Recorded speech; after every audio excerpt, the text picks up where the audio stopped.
हाँ, राम राम। नमस्कार दोस्तों। आज GK Ravindra Chauhan YouTube channel के ऊपर मैं राजस्थान की प्रमुख रियासतों की संधियां ये टॉपिक लेकर के फिर से हाजिर हूं। तो रियासतों की प्रमुख संधियां यानी अंग्रेजों के साथ रियासतों ने संधियां की थी, उनके ऊपर प्रश्न पूछ लेते हैं कि ये संधि किस रियासत ने की थी, ये संधि किस रियासत ने की थी। तो देखो, राजस्थान में पहला क्वेश्चन तो ये, एकीकरण से पहले और राजस्थान के अंदर कितनी रियासत थी। तो एकीकरण से पहले इस राजस्थान के अंदर 19 रियासत थी। राजस्थान में एकीकरण से पहले 19 रियासत थी। तो अंग्रेजों का प्रभुत्व स्थापित हो गया था और अंग्रेजों ने शर्त के आधार पर कुछ संधियां रियासतों के साथ की थी। उनमें से ज्यादा डिटेल में न बता करके सीधे इनके प्रश्न क्या पूछते हैं वो बता रहा हूं। तो साइक संधि करने वाली राजस्थान की प्रथम रियासत, साइक संधि करने वाली राजस्थान की प्रथम रियासत, तो इसका उत्तर होगा भरतपुर। साइक संधि करने वाली राजस्थान की पहली रियासत, इसका उत्तर क्या होगा? भरतपुर। 29 सितंबर 1803 साइक संधि करने वाली राजस्थान की प्रथम रियासत कौन सी है? भरतपुर। और कब की थी? 29 सितंबर 1803 को। उस समय भरतपुर का शासक कौन था? रणजीत सिंह। भरतपुर का शासक कौन था? रणजीत सिंह। इसने साइक संधि की थी। फिर देखो, ये रणजीत सिंह ने अंग्रेजों से साइक संधि की थी। इसके बाद में अंग्रेजों का और मराठा सरदार होलकर की लड़ाई हुई। होलकर व अंग्रेजों की लड़ाई हुई और वो लड़ाई कब हुई थी? 1804 के अंदर। होलकर व अंग्रेजों की लड़ाई हुई थी 1804 के अंदर। इसमें अंग्रेजों ने कहा कि होलकर को आप भरतपुर से निकालो। होलकर ने भरतपुर के अंदर शरण ली थी, तो अंग्रेजों ने कहा कि इसको भरतपुर से बाहर निकालो। भरतपुर के शासक ने कह दिया कि नहीं, हम इसको बाहर नहीं निकालेंगे। और 1804 में ये संधि टूट गई थी। फिर पुनः ये संधि की गई थी अक्टूबर 1805 को, पुनः संधि की गई। अक्टूबर 1805 को पुनः संधि की गई थी। तो साइक संधि करने वाली राजपूताना या राजस्थान की पहली रियासत कौन सी थी? भरतपुर। अब ये साइक संधि क्या है? ये ब्रिटिश वायसराय था वेलेजली। ब्रिटिश वायसराय था वेलेजली। उसने 1798 से 1803 तक, 1798 से 1803 तक राजस्थान की विभिन्न रियासतों के साथ में साइक संधि की थी। ये गवर्नर जनरल था, ब्रिटिश गवर्नर जनरल था, जिसने वेलेजली 1798 से 1803 तक भारत की लगभग रियासतों के साथ ये संधियां की थी। उनको साइक संधि कहते हैं। तो प्रश्न कई बार पूछते हैं कि साइक संधि प्रथा का जनक कौन था? वेलेजली। 1798 से विभिन्न 1803 के बीच में विभिन्न रियासतों के साथ की गई थी। अब देखो, इसके बाद में एक प्रश्न और बनता है भारत के संदर्भ में कि अंग्रेजों से साइक संधि करने वाली भारत की पहली रियासत कौन सी थी? अंग्रेजों से साइक संधि करने वाली भारत की पहली रियासत कौन सी थी? तो एक मुस्लिम रियासत थी हैदराबाद। अंग्रेजों से साइक संधि करने वाली भारत की पहली रियासत कौन सी है? हैदराबाद। और हैदराबाद ने साइक संधि कब कर ली थी? 1798 में, जब यानी इसकी शुरुआत हुई थी उसी समय अंग्रेजों से संधि कर ली थी। अब देखो, साइक संधि करने वाली राजस्थान की पहली रियासत भरतपुर। भारत की पहली रियासत कौन सी है? हैदराबाद। यानी हैदराबाद के निजाम ने सबसे पहले अंग्रेजों से वो साइक संधियां की थी। अब इसके बाद में अगला प्रश्न इसके ऊपर क्या बनता है? अधीनस्थ संधि करने वाली, यानी जिसके तहत अधीनता स्वीकार की गई, अधीनस्थ संधि करने वाली राजस्थान की पहली रियासत तो इसका उत्तर होगा करौली।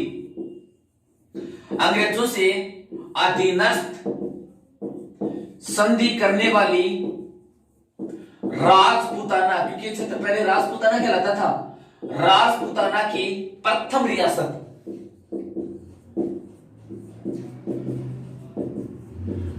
राजपूताना की प्रथम रियासत, इसका उत्तर क्या होगा? करौली। करौली 15 नवंबर 1817 को की थी, 15 नवंबर 1817 को की थी। और उस समय करौली का शासक कौन था? हरबख्श पाल सिंह। हरबख्श पाल सिंह, करौली के शासक अपने नाम के बाद में पाल लगाते हैं। तो देखो, अधीनस्थ संधि यानी जिसके तहत अंग्रेजों की अधीनता स्वीकार की जाए, अधीनस्थ संधि करने वाली राजपूताना की इस राजस्थान क्षेत्र की पहली रियासत कौन सी थी? करौली। अधीनस्थ संधि करने वाली राजस्थान की प्रथम रियासत कौन सी थी? करौली। और कब की थी? 15 नवंबर 1817 को। और किस शासक ने की थी? हरबख्श पाल सिंह ने की थी। ठीक है, अब देखो इसके बाद में कई बार प्रश्न इस तरह से पूछते हैं कि अंग्रेजों से विस्तृत और व्यापक पैमाने पर तथा प्रभावशाली संधि करने वाली रियासत कौन सी है? तो इसका उत्तर होगा कोटा। प्रश्न की लैंग्वेज इस तरह से होती है कि राजस्थान की विस्तृत, व्यापक व प्रभावशाली संधि करने वाली रियासत, तो इसका उत्तर क्या होगा? कोटा। यानी राजस्थान की विस्तृत, व्यापक और प्रभावशाली संधि करने वाली पहली रियासत कौन सी है? तो इसका उत्तर क्या होगा? कोटा। फिर देखो, राजस्थान के अंदर ऐसी दो रियासत हैं जिनके ऊपर अंग्रेजों ने कभी आक्रमण नहीं किया, तो वो रियासत कौन सी है? एक तो बीकानेर और दूसरी कौन सी है? यहां पर ये जैसलमेर। एक तो बीकानेर और दूसरी कौन सी है? जैसलमेर। यानी राजस्थान की वे दो रियासत जिनके ऊपर मराठों ने आक्रमण नहीं किया, मराठों ने आक्रमण नहीं किया, राजस्थान की केवल दो रियासत हैं, एक तो बीकानेर और दूसरी जैसलमेर, जिनके ऊपर मराठों ने आक्रमण नहीं किया। बाकी लगभग रियासतों के ऊपर मराठों ने आक्रमण किया था, जैसलमेर और बीकानेर के ऊपर नहीं किया था। अब देखो, ये जो अधीनस्थ संधि है, इसका मतलब क्या है? इसका मतलब ये है कि अंग्रेजों के साथ ये संधि करने के बाद उस रियासत को अंग्रेजों को टैक्स देना पड़ेगा, टैक्स देना पड़ेगा। तो कुछ रियासत राजस्थान की ऐसी हैं, अधीनस्थ संधि करने के बाद भी अंग्रेजों को टैक्स नहीं दिया। तो देखो, अधीनस्थ संधि करने के बाद भी अंग्रेजों को टैक्स नहीं दिया। वो कौन सी है? एक तो जैसलमेर, एक बीकानेर और एक अजमेर के अंदर पड़ता है किशनगढ़। किशनगढ़। तो राजस्थान की वे रियासतें जिन्होंने अधीनस्थ संधि करने के बाद भी अंग्रेजों को टैक्स नहीं दिया, एक तो जैसलमेर, दूसरी बीकानेर और तीसरी किशनगढ़। फिर देखो, एक प्रश्न पूछते हैं, राजस्थान की रियासतों को अंग्रेजों के साथ संधि करने और उनकी अधीनता स्वीकार करने के लिए दो आदमियों को अंग्रेजों ने स्पेशल नियुक्त किया। वो आदमी कौन थे?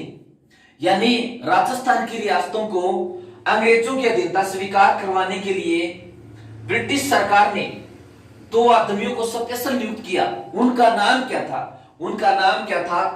उनका नाम था चार्ल्स मेटकॉफ व कर्नल टोड। प्रश्न थोड़ा सा घुमाकर पूछ लें, राजस्थान की रियासतों को अंग्रेजों के अधीन करने की जिम्मेदारी किसको दी गई? चार्ल्स मेटकॉफ व कर्नल टोड को। चार्ल्स मेटकॉफ व कर्नल टोड को। फिर देखो, रियासतों के अंदर ये जैसलमेर रियासत है, ये बीकानेर रियासत हो गई, और ये जो जोधपुर रियासत हो गई, ये मेवाड़ रियासत हो गई, ये कोटा रियासत हो गई, ये जयपुर रियासत हो गई। इस तरह से रियासत होती थी। तो रियासतों के अंदर भाई रियासतों का शासन कैसा चल रहा है और रियासतों के ऊपर ब्रिटिश प्रभु अंग्रेजों के अनुसार रियासतों का शासन संचालित होना चाहिए। इसके लिए रियासतों में अंग्रेजों ने एक पद का गठन किया। उस पद का नाम क्या था? Political agent. तो रियासतों पर इस तरह से पूछने पसंद, रियासतों पर ब्रिटिश प्रभुसत्ता स्थापित करने व शासन संचालित करने हेतु कौन से पद का गठन किया? तो इसका उत्तर क्या होगा? Political agent. पॉलिटिकल एजेंट यानी रियासतों पर ब्रिटिश प्रभुसत्ता स्थापित करने यानी अंग्रेजों की गुलामी स्वीकार करने व शासन संचालित करने हेतु कौन से पद का गठन किया? तो कौन से पद का गठन किया? पॉलिटिकल एजेंट का। यानी प्रत्येक रियासत के अंदर अंग्रेजों का एक पदाधिकारी होता था और वो उसकी निगरानी में शासन संचालित होता था उस रियासत का। तो उस पद का नाम क्या था? Political agent. अब दूसरा प्रश्न इससे संबंधित पूछते हैं कि पॉलिटिकल एजेंट किसके अधीन था? ये पीए यानी पॉलिटिकल एजेंट इसको कह सकते हैं का पद किसके अधीन था? तो इसका उत्तर होगा AGG, agent to governor general. यानी प्रत्येक रियासत के अंदर एक पीए, जैसे जैसलमेर रियासत हो तो यहां पर एक पीए, ये मेवाड़ रियासत है यहां पर एक पीए, ये जयपुर रियासत है यहां पर एक पीए पॉलिटिकल एजेंट, ये बीकानेर रियासत है यहां पर एक पीए। और प्रत्येक रियासत की सूचना भेजी जाती थी किसके पास? एजीजी।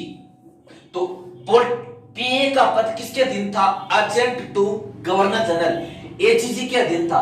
यानी पूरे राजपूताना के ऊपर था एजीजी। फिर एजीजी के नीचे प्रत्येक रियासत के अंदर एक पद होता था, उसका नाम पॉलिटिकल एजेंट। ठीक है। फिर देखो राजस्थान की जो रियासतें हैं उनके ऊपर प्रभुसत्ता स्थापित हो गई ब्रिटिश। उनसे संबंधित निर्णय लेने के लिए वो किसी प्रकार से अंग्रेजों का सामना नहीं करें, उनसे संबंधित निर्णय लेने के लिए एक संस्था का गठन किया गया। उसका नाम था राजपूताना एजेंसी। राजपूताना एजेंसी। तो राजपूताना एजेंसी का गठन या स्थापना कब की गई थी? 1832 के अंदर की गई थी। और इसका मुख्यालय कहां पर था? अजमेर में था। इसका मुख्यालय कहां पर था? अजमेर के अंदर था। राजपूताना एजेंसी क्या थी? ये रियासतों के सभी रियासतों से संबंधित निर्णय लेने वाली एक संस्था थी और इसकी स्थापना 1832 के अंदर अंग्रेजों ने की थी। इसका मुख्यालय कहां पर था? अजमेर के अंदर था। फिर देखो अजमेर से इसका ग्रीष्मकालीन मुख्यालय बनाया गया। ग्रीष्मकालीन मुख्यालय, तो इसका ग्रीष्मकालीन मुख्यालय कहां पर? माउंट आबू में स्थानांतरित किया गया 1842 के अंदर। इसका मुख्यालय कहां पर? माउंट आबू में स्थानांतरित किया गया 1842 के अंदर। ठीक है। फिर देखो राजपूताना जो एजेंसी थी जिसकी स्थापना 1832 के अंदर की गई, फिर इसका ग्रीष्मकालीन मुख्यालय माउंट आबू में बनाया गया। इस राजपूताना एजेंसी का सर्वोच्च अधिकारी कौन होता था? तो इस राजपूताना एजेंसी का भी सर्वोच्च अधिकारी होता था एजीजी। सर्वोच्च अधिकारी कौन होता था? एजीजी। राजपूताना एजेंसी का सबसे बड़ा अधिकारी AGG, agent to governor general. और राजस्थान का प्रथम एजीजी कौन था? राजस्थान का प्रथम एजीजी तो वो था मिस्टर लॉकेट। राजस्थान का प्रथम एजीजी, इसका उत्तर क्या था? Mister locket. ठीक है। अब देखो इस राजपूताना एजेंसी को, जिसका मुख्यालय अजमेर में था, उसको सैनिक सहायता देने हेतु राजस्थान के अंदर कितनी छावनियां थी? तो राजस्थान के अंदर छावनियां थी 6। राजपूताना एजेंसी को सैनिक सहायता देने हेतु राजस्थान में कितनी छावनियां थी? 6। एक तो देखो ये नसीराबाद, नसीराबाद ही कहां पर है? अजमेर में है। दूसरी एरिनपुरा, एरिनपुरा ये पाली में है। तीसरी खैरवाड़ा, खैरवाड़ा ये उदयपुर में है। चौथी देवली, देवली जो कहां पर है, टोंक में है। पांचवी ब्यावर ये भी अजमेर के अंदर है। और छठी नीमच, नीमच जो कहां पर है, मध्य प्रदेश में है। तो राजपूताना एजेंसी एक संस्था थी कि रियासतें कोई विरोध न करें, रियासतों से संबंधित जो मामले होते हैं उनको निपटाने के लिए राजपूताना एजेंसी का गठन किया गया था। इसको सैनिक सहायता देने के लिए 6 छावनियां थी, नसीराबाद, एरिनपुरा, ब्यावर, देवली, खैरवाड़ा और एक नीमच। प्रश्न पूछ लें, राजपूताना से बाहर एकमात्र सैनिक छावनी कौन सी थी, नीमच, जो कहां पर है, मध्य प्रदेश में। तो देखो सबसे पहले रियासत, राजपूताना के अंदर एक रियासत होती, रियासतें थी 19। तो रियासत का राजनीतिक अधिकारी कौन होता था, पीए, पॉलिटिकल एजेंट। फिर प्रत्येक रियासत का पीए रियासतों से मिलकर क्या बना, ये राजपूताना। ये क्षेत्र क्या कहलाता था, राजपूताना। राजपूताना का सबसे बड़ा अधिकारी कौन होता था, एजीजी। यानी पीए अपनी सूचना किसके पास भेजता था, एजीजी के पास। अब राजपूताना की तरह ही भारत के अंदर अनेक प्रांत थे, तो उन प्रत्येक प्रांत का एक एजीजी होता था। एजीजी अपनी सूचना किसके पास भेजता था, गवर्नर जनरल। गवर्नर जनरल जो पूरे भारत का प्रतिनिधित्व करता था, भारत का प्रतिनिधित्व करता था, भारत का प्रतिनिधि होता था। तो रियासत का राजनीतिक अधिकारी पॉलिटिकल एजेंट, राजपूताना का एजीजी यानी पॉलिटिकल एजेंट सूचना भेजता था एजीजी को, agent to governor general. AGG सूचना किसके पास भेजता था, गवर्नर जनरल के पास। ये पूरे भारत का प्रतिनिधित्व करता था।